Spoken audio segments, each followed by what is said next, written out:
It's business as usual here at the Kontagora rice processing centre in Niger State in Nigeria. COVID-19 may have altered the way they work, but it cannot mask the fact that business is booming. While other rice producers had to stop working during the lockdown, Asabi and her fellow rice entrepreneurs drew on their production and marketing skills and introduced a rota system that meant they could keep going throughout. And how do we do it? We have to observe the social distances. So we worked in shifts, while others work in the morning, others in the evening. So we've not been out of production since the COVID-19. Instead, we work more harder because the demand is so high. Asabi and her team used to supply rice to the local schools. But when they shut due to COVID, one door may have closed, but another one opened. Closed international borders meant that the market was no longer flooded with cheap imported rice. The result is the price of their rice has gone up over 40%. But a decade ago, it was a very different story for Asabi. She used to be a civil servant, but after her husband fell sick, they couldn't afford to pay the bills or feed her family.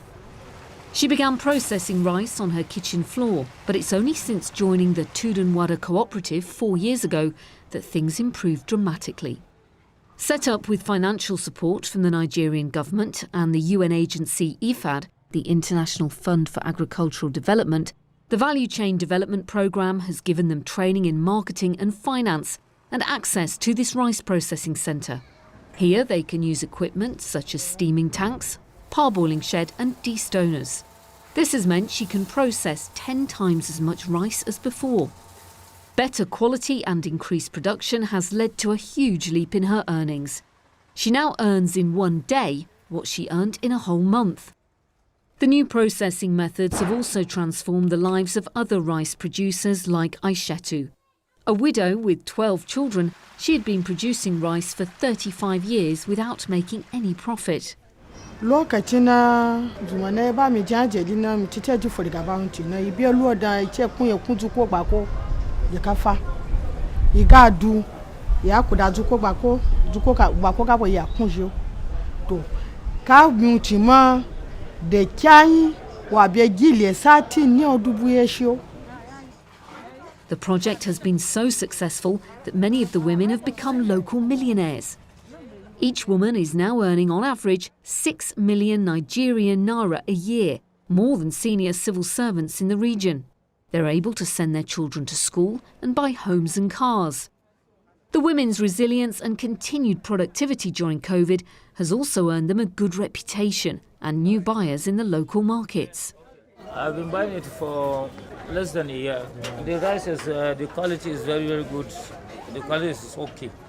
And the grains, they are well prepared, and it is very good for cooking.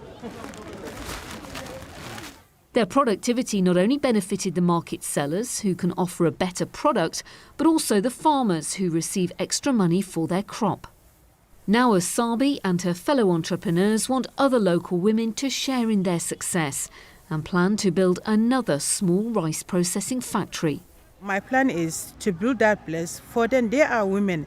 I went through what they were going through now, so I had that feeling. I'm thinking of how do I help them to come up with their problem. That is my mission.